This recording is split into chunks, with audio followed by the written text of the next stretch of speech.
Den. Formålet med det forsøg er at vise, at stoffer med asymmetriske karbonatomer kan bøje det planpolariserede lys.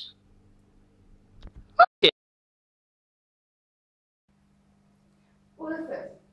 I forsøget havde vi en lyskilde, som lyser gennem to polariseringsfiltre, og de her polariseringsfiltre, de lukker kun lysbølger ind, der har en bestemt retning. Det vil sige, at det første filter lukker kun lysbølgerne ind, som viser går den vej, og det næste filter vil så kun lukke dem ind, som går den vej.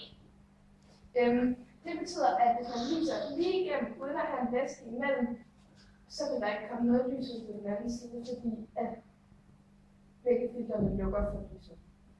Hvis man fx sætter en væske ind imellem, så kan den ændre på lyset.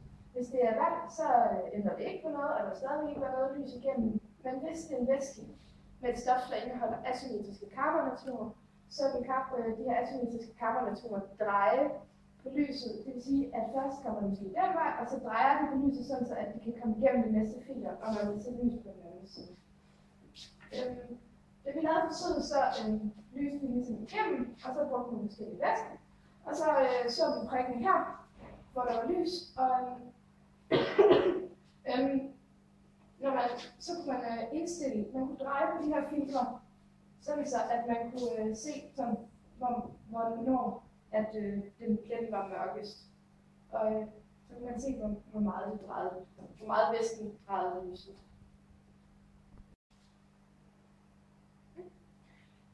Når man måler, hvordan lyset er drejet, så måler man altså nedefra. Det vil sige, at hvis pletten er mørkest herud for 80 for eksempel, så er lyset drejet 10 grader.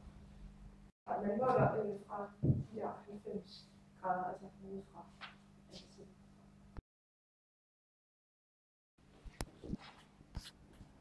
Må jeg starte? Undskyld, ser du den røde lampe? Nå, det betyder, okay. Resultater. Her har vi vores 4 forsøg, og nu vil jeg lige fortælle lidt om vores resultater. Vi startede med det første, hvor vi havde parallelle filtre. Altså det vil sige, at vi ikke havde været væske i vores væskebeholder. Og så havde vi vores filtre, der gik faktisk sådan her. Det var simpelthen parallelle. Det vil simpelthen sige så, at alt lyset de kom så igennem. Men hvis vi så vendte den så 90 grader, så filtret her, gå sådan her, så ville der jo ikke være noget som helst lys. Det er simpelthen det, vi kunne så se nu. Det tager lidt over. Så her prøvede vi med væsken vand. Så den her gang har vi så med vand i vores beholder. Og der sker faktisk det samme, fordi vand har nemlig ikke nogen asymmetriske karbonatomer, så der vil være en plet, når vores filtre er parallelle. Og selvfølgelig vil det være helt mørkt, når de her er asymmetriske. Yes, og så har vi sukkervand. Der fandt vi så ud af, at vi har vores lys her, det går så igennem. Og så har vi sukkervand her i vores beholder. Og så den her gang, så fandt vi så ud af, at vi skulle dreje den faktisk 45 grader.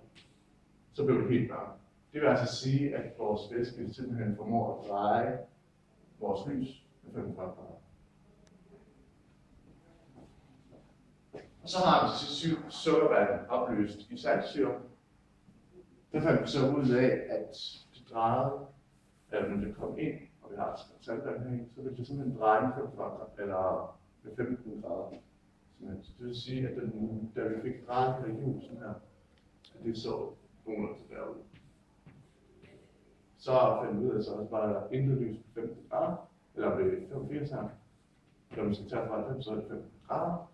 Så fandt vi ud af, at det drejede galt til lys med 15.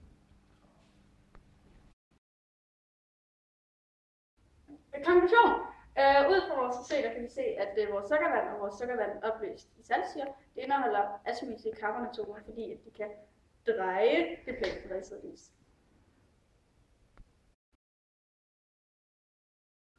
Perspektivering. Vi har valgt at perspektivere til medicinalindustri, fordi at det her forsøg brugt rigtig meget, fordi at i medicinalindustri, der bliver man nemlig nødt til at finde ud af, hvilket stof, der er godt for kroppen, og hvilket stof, der er skidt for kroppen. Og det kan man finde ud af ved at se, hvordan det planpolariserede lys bliver drejet. Det ene vil nemlig dreje på højre, og den vil dreje mod venstre. Og derfor kan så afgøre, hvilken medicin os mennesker har brug for.